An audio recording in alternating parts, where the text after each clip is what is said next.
में जाना है। फिर उसके बाद देखना है आपको कौन सा सिम से आपको नेट चलाना है, एयरटेल या बीएसएनएल या आपका कोई भी। फिर आपको डाटा नेटवर्क सेट करना है और डाटा नेटवर्क को ऑन करना है और उसके बाद आपका डाटा ऑन हो जाएगा।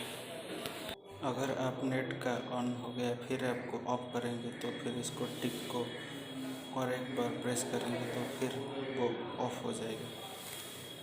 नहीं तो फिर आप ऑन करके कोई भी पिक्चर या यूट्यूब से कोई भी गाना देखना चाहते हो तो फिर देख सकते हो। फिर उसके बाद आपका मर्जी हो तो फिर स्क्रीन को नीचे तरफ से खींचना ऊपर तरफ और डाटा नेटवर्क को ऑफ करें तो ऑफ भी कर सकते हैं। Thank you.